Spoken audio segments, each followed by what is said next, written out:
সবাইকে আমার আন্তরিক জানাচ্ছি যে আজকে এর আগে আজকে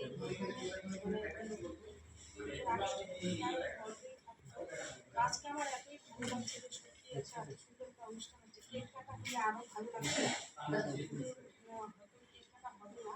এই প্রতিষ্ঠা দিবসকে আরো যদি প্রত্যেক বছর আরো বড় করে করা হয় তাহলে আমার সত্যি ভালো লাগবে। এই আজকের এই দিনটা আমাদের কাছে আরো বেশি স্মরণীয়, কারণ এই দিনটাতে আমরা জয়েনিং করেছি।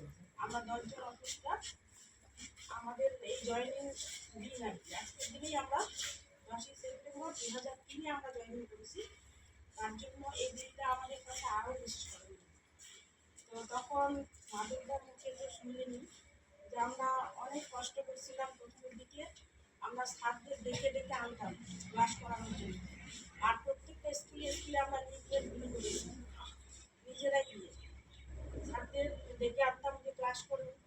তারপরে প্রত্যেকটা হাই স্কুলে গিয়ে নিজেদের দিতাম যে আপনারা স্টুডেন্ট পাঠান।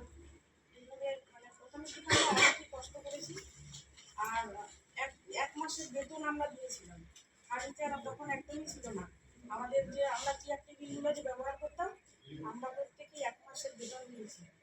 তো অনেক অবদান ছিল, নিজে নিজে বললে হয়তো বেশি বলা হয়। যারা পুরনো আছে তারা জানে যে আমরা অনেক কষ্ট করেছি, কিন্তু আমরা আমাদের ন্যায্য পাওনা এখন পাইনি, যদিও আজকের দিনে বলাটা ঠিক নয়। তো আশা রাখছি যে আমরা আমাদের এই যে আমাদের এখন পর্যন্ত আমরা আমাদের পাওনা পাইনি। তো যাই হোক, এই দিনটা আরো ভালো হোক, সবাইকে আন্তরিক অভিনন্দন জানিয়ে আমি আমার ছোট্ট বক্তব্য শেষ করছি।